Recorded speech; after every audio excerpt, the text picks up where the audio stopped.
يا حامل القرآن قد خصك الرحمن. ایک چیز جو ہے زینت کے بارے میں وہ آواز ہے، ٹھیک ہے، باقی چیزیں تو آ گئیں. آواز کا مسئلہ کہ عورت کی آواز بھی چھپانے کی چیز ہے یا نہیں، اس کے بارے میں بھی اختلاف ہے. اس میں معرف القرآن سے مولانا مفتی شفیع صاحب نے جو لکھا ہے وہ آپ کو پڑھ کے سنا دیتی ہوں. مولانا مفتی محمد شفیع صاحب کہتے ہیں، عورت کی آواز کا مسئلہ. کیا عورت کی آواز فی نفس ہی سطر میں داخل ہے، یعنی اس کو بھی چھپانا چاہیے، اور غیر محرم کو آواز سنانا جائز ہے؟ یعنی عورت کا کسی مرد سے بات کرنا یا عورت کی آواز سننا، یہ آپ نے عام طور پر یہ بحث سنی ہوگی. لکھتے ہیں کہ اس معاملے میں حضرات ائمہ کا اختلاف ہے. امام شافعی کی کتب میں عورت کی آواز کو سطر میں داخل نہیں کیا گیا. حنفیہ کے نزدیک بھی مختلف اقوال ہیں.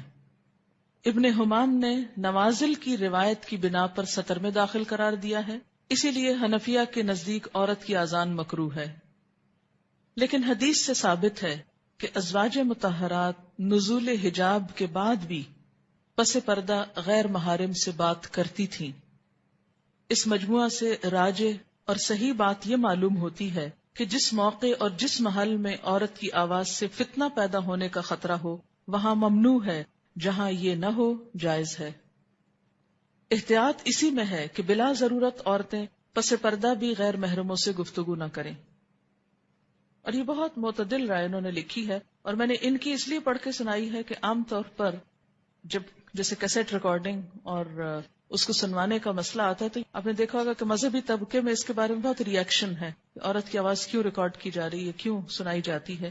اور خصوصاً حنفی مذہب کو فالو کرنے والوں کی طرف سے اس کے بارے میں عام طور پر ری ایکشن آتا ہے. تو میں نے اسی لیے اس تفسیر کا حوالہ آپ کو دیا ہے، اور اس میں انہوں نے دونوں باتیں لکھ دی ہیں کہ جہاں فتنہ ہو، اور فتنہ عموماً کس آواز پر ہوتا ہے، جیسے گایا گیا ہو نا، کچھ گانا گایا جا رہا ہے یا ایسے الفاظ بولے جا رہے ہیں کہ جس میں دوسرے کو اپنی طرف مائل کیا جا رہا ہے، یعنی اپنی ذات کی طرف.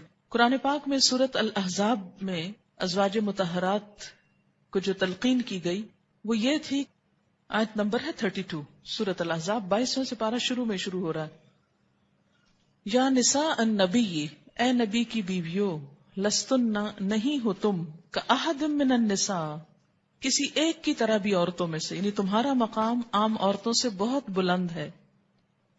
ان اتقیتن، اگر تم نے تقوی اختیار کیا تو اس تقوی کا تقاضا کیا ہے؟ فلا تخضعن بالقول، کہ تم نہ خضوع یعنی نہ نرمی سے بات کرو،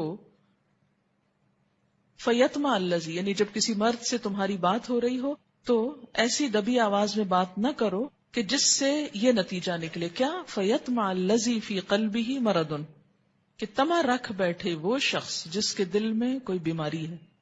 یعنی جو نیت کا خراب شخص ہے یا دل کا خراب شخص ہے وہ تم سے بات کر کے تم سے کوئی غلط توقع رکھ بیٹھے.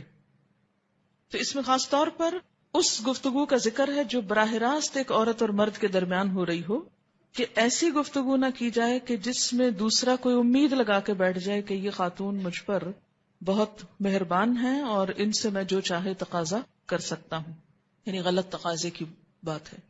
ایک تو عام روزمرہ زندگی کی ضروریات ہے وہ نہیں، یعنی اس غلط بات کی طرف اشارہ جا رہا ہے. اور یہ نہیں کہا کہ بات ہی نہ کرو یا آواز تمہاری کوئی نہ سنے، یہ نہیں کہا گیا. کیا کہا؟ وَقُلْنَا، اور کہو.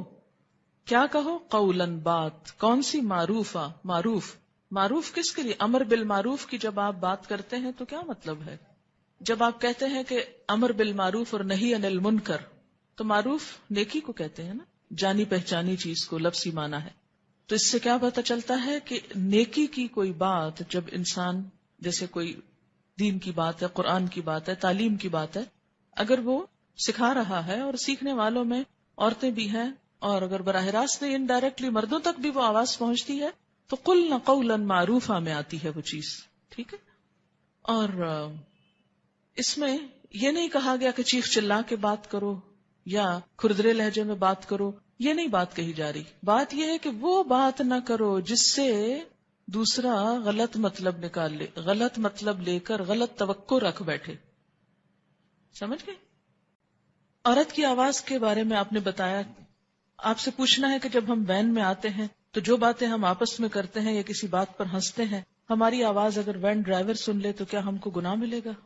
اس میں یہ کہ اس میں بھی احتیاط برتنے کی ضرورت ہے. بہت زیادہ لافٹر اور اس طرح کی بہت ہنسی مذاق کی باتیں نہ کریں، کیونکہ ڈرائیونگ میں بھی یہ چیز خلل انداز ہوتی ہے. یعنی جہاں بھی مرد بیٹھے ہوں تو انسان کیئرفل ہو جائے.